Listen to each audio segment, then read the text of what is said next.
Hello and welcome to the Take a Closer Look Fireside Chats. My name is Ravi Kantamlani, Director at ICF.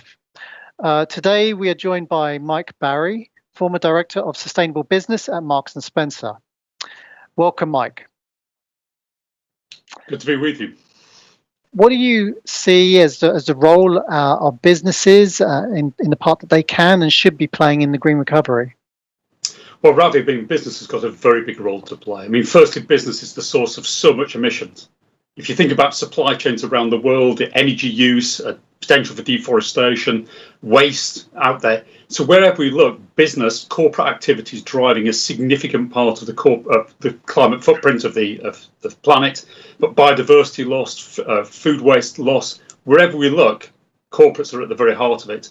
And as much as we welcome a long-term commitment from government to have the right policy in place to enable change like investment in offshore wind, business also needs to step forward and do things dramatically different from the way it did it in the past.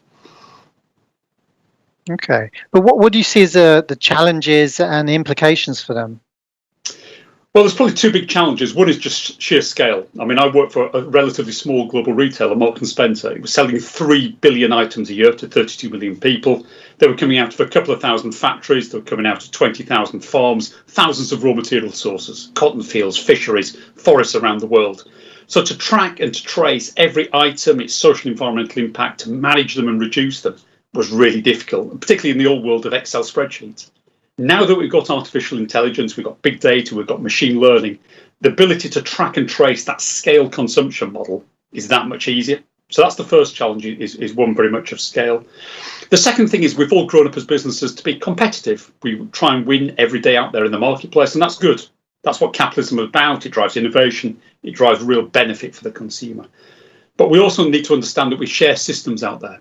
And again, one example from the M&S world, Marks & Spencer was using 4,000 tonnes a year of palm oil in 800 different food products. Now, that palm oil is associated potentially with deforestation in Southeast Asia.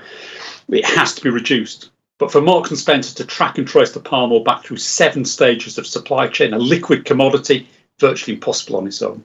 But when Marks & Spencer stands next to Tesco's, to Walmart, big competitors, Coca-Cola, Nestle, Unilever, Peer Group, you've got the scale to drive change. So business needs to partner more. So those are the two big challenges for me. How do you scale through smart technologies? Secondly, how do you partner across the wider sector to drive the change that we need? Excellent.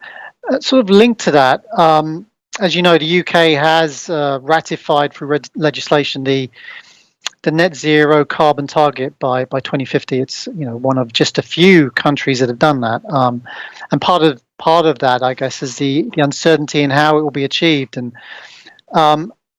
it's easy to set these high level targets, but distilling that into tangible actions that can be implemented in within a region or a city, or importantly in corporates, is a complex issue. So how do you think businesses should be going about to achieve that? I mean, it's a long-term target with short-term reporting. Is there a way that businesses should be sort of redefining their criteria for assessing investment and such? Well, this is a conversation I'm having in lots of different boardrooms with lots of different clients at the moment. And it all boils down to 3 very important questions.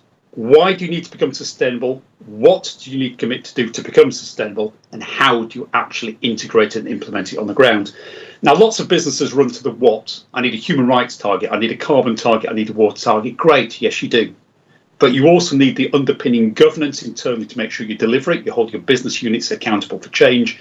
You also need the external reporting so people trust that you're doing what you said you'd do. But that's the easy bit. The much harder bit is actually the why. Why strategically am I doing this? Why is it helping me be a better business in the future? And again, that's all about marketplace disruption. The shift from a coal-fired electricity to wind, the shift from diesel cars to electric, the shift from a meat-based diet to a plant-based one. If you understand the strategic drivers in the boardroom, you keep doing it for the long term. It's not just a whim that's there for a year, a chief exec gets bored and move on to the next thing. It is absolutely the heart of your business.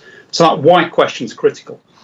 And the third and final thing, no business does this properly. How do I integrate it into every beating part of my business? So I work with my customers, my employees, my suppliers, my business partners, my regulators, my investors. So they understand why I'm doing this, the benefits it's bringing for them, and emotionally engage them in the change journey. And businesses that get the why, the what, the how right are the ones that prosper into the future.